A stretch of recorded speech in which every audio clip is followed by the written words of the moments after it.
భద్రతా లోపాలు అంటూ చింతలపూడి చెక్ పోస్ట్ నుంచి ఆటంకాలు, ట్రాఫిక్ నియంత్రించకుండా పోలీసుల నిర్లక్ష్యం, కనీసం వాహనం కూడా దిగని కాన్వాయ్ పోలీసులు అన్నటువంటి వార్తని హైలైట్ చేశారు. అందులో ఎక్కడా కూడా సహకరించట్లేదు అన్నటువంటి కోణాన్ని హైలైట్ చేసుకొచ్చారు. ఎవరి మీదైనా కేసులు అంటే కోర్టులు చూసుకుంటాను చట్టాన్ని చేతిలో తీసుకుని రెడ్ రోడ్డు మీద ఇచ్చే అధికార పోలీసులకి ఎక్కడైనా వైఎస్ఆర్సీపీ అధ్యక్షుడు మాజీ ముఖ్యమంత్రి వైఎస్ జగన్మోహన్ రెడ్డి ప్రశ్నించారు దగ్గర నుంచి ఇందులో భద్రతా లోపాలకు సంబంధించి వైఎస్ఆర్సీపీ అధినేత మాజీ సీఎం వైఎస్ జగన్మోహన్ రెడ్డి భద్రత విషయంలో రాష్ట్ర ప్రభుత్వం మరోసారి నిర్లక్ష్యంగా వ్యవహరించింది. మంగళవారం వైఎస్ జగన్ తెనాలి పర్యటనలో పోలీసులు పూర్తి ఉదాసీనంగా వ్యవహరించారు.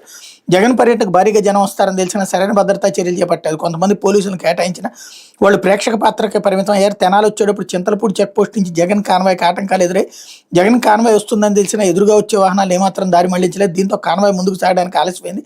పట్టణంలోకి అడుగు పెట్టాక కూడా కనీసం రూప్ పార్టీని ఏర్పాటు చేయలేదు. టీడీపీ నాయకులు జగన్ పర్యటన అడ్డుకుంటామని ముందు రోజే ప్రకటించిన వాళ్ళని నిలువరించే ప్రయత్నం చేయలేదు. జగన్ వస్తున్న మార్గంలో వాళ్ళు నలబెలూన్లతో వచ్చిన అదుపు చేయకుండా చోద్యం చూశారు. ఓ దశలో వాళ్ళు జగన్ కాన్వాయ్కి అడ్డం పడే ప్రయత్నాలు చేశారు.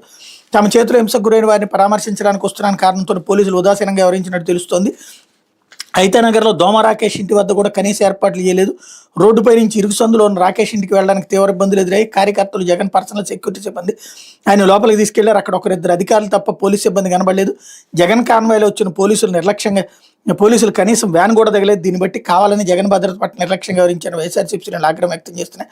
జగన్ పర్యటన సమాచారం ముందుగానే జిల్లా ఎస్పీకి అందించిన ఇంత నిర్లక్ష్యంగా వ్యవహరించడం ఏంటని వాళ్ళు నిలదీస్తున్నారు అన్నటువంటి వార్తని హైలైట్ చేశారు. ఇకపోతే